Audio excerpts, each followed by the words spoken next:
सुनवाई जो है अब इस मसले पर 1 अगस्त को अगली सुनवाई होगी। ये फिलहाल इस वक्त की सबसे बड़ी खबर है। शिवसेना मसले पर अगली सुनवाई जो है वो 1 अगस्त को की जाएगी और सभी पक्षों से इस दौरान हलफनामा पेश करने के लिए सुप्रीम कोर्ट की तरफ से कहा गया है। तो ये बड़ी जानकारी निकलकर सामने आई है। शिवसेना मसले पर 1 अगस्त को अगली सुनवाई।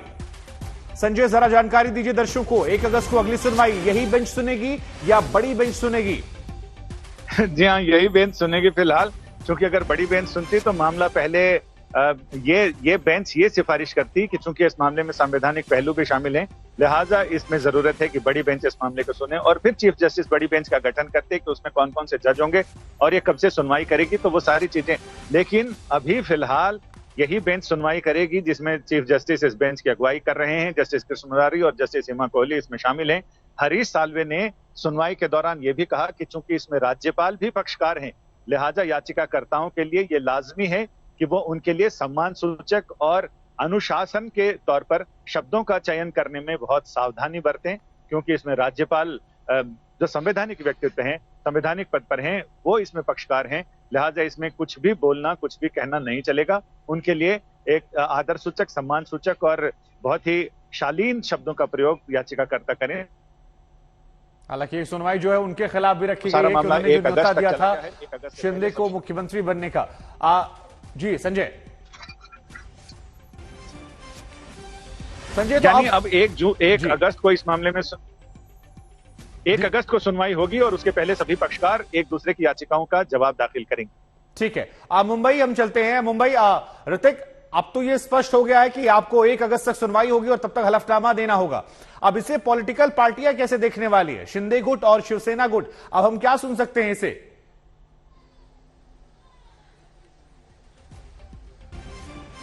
जी बिल्कुल, यही बात कहीं ना कहीं उद्धव गुट जो है वो नहीं चाह रहा था। हम देख रहे थे किस तरह से सिब्बल कह रहे थे कि 1 अगस्त काफी देर हो जाएगी। हालांकि अब यहाँ पर बेंच ने कहा है कि हम सिर्फ 1 हफ्ते का अवधि दे रहे हैं, उसमें आप अपना पक्ष रख सकते हैं, लिखित रूप में रख सकते हैं, जैसे कि संजय जी ने बताया। लेकिन इसमें सबसे बड़ी बात ये उभर कर सामने आ रही है कि इस 1 हफ्ते का वक्त जो है ये शिंदे गुट को काफी फायदेमंद दिखाई दे रहा है, क्योंकि उन्होंने इलेक्शन कमीशन ऑफ इंडिया में भी वहां पर अर्जी लगाई है और पार्टी का दावा वहां पर भी वो बताने जा रहे हैं। तो ये आगे के दिनों में जो 1 हफ्ते का समय उन्हें मिलेगा, कहीं ना कहीं सुप्रीम कोर्ट का फैसला यहाँ पर लंबित होगा। यहाँ पर अपना अपना पक्ष रखने के लिए समय तो दिया गया है, लेकिन तब तक अगर पार्टी ऑर्गेनाइजेशन स्ट्रक्चर के सभी ऑफिस बेरर्स, जो कि जिला प्रमुख है, सह संपर्क प्रमुख है, पूरी राज्य में जिस तरह से शिवसेना कार्यकर्ताओं का जाल फैला हुआ है, अगर उसमें बड़ी फूट आने वाले 1 हफ्ते में देखने को मिलती है तो ये फिर से एक बहुत बड़ा झटका उद्धव गुट को माना जाएगा। क्योंकि इलेक्शन कमीशन के सामने अब एकनाथ शिंदे गुट ये साबित करने की तैयारी में है, कोशिश में है कि अब पूरी पार्टी पर उनका दावा है और उसके लिए वो पुरजोर कोशिश कर रहे हैं। हम देख रहे हैं हर दिन एक ना एक जिले से कई सारे सैकड़ों कार्यकर्ता उनसे जुड़ रहे हैं। बिल्कुल, मैं आपके पास आऊंगा ऋतिक, लेकिन संजय मैं आपके पास आता हूं। देखिए, आज 20 तारीख संजय है और 1 अगस्त को अगली सुनवाई है। अब जरा दर्शकों को यह स्पष्ट कर दीजिए, आपकी जो ये हलफनामा है ये 1 हफ्ते के अंदर दाखिल करना है या 1 अगस्त के पहले दाखिल करना है? 1 हफ्ते में हलफनामा दाखिल करना है। अगली सुनवाई 1 अगस्त को होगी।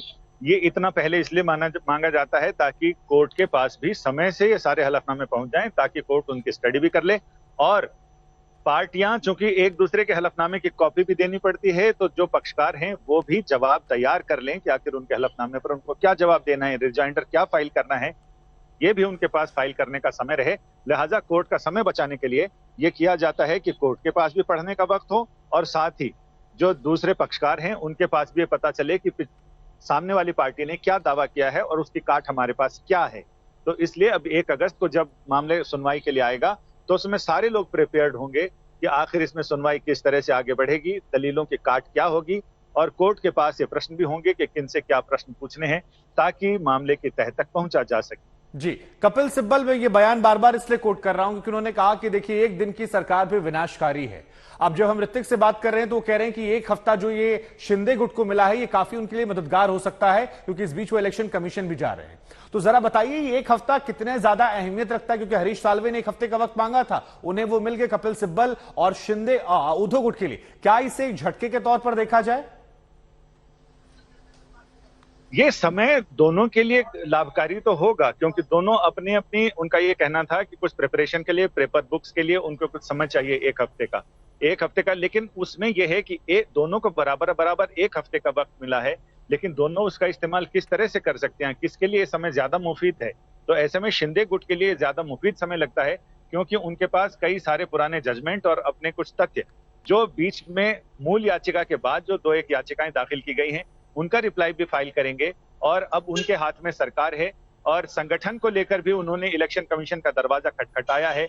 यानी इनके पास गेन करने को बहुत कुछ है और शिवसेना के उद्धव ठाकरे गुट के पास फिलहाल खोने को कुछ भी नजर नहीं आ रहा है। चीजें मुट्ठी में बंद रेत की तरह धीरे धीरे फिसलती जा रही हैं। पहले सत्ता से पकड़ फिसली और अब संगठन से भी धीरे धीरे उनकी पकड़ ढीली होती है। नहीं तो ये रेत में जो धनुष बाण है वो बचेगा या धनुष अलग हो जाएगा, बाण अलग हो जाएगा या दोनों ही चीज हो जाएगा, इसको समझने के लिए भी लगातार नजर हमारी बनी हुई है।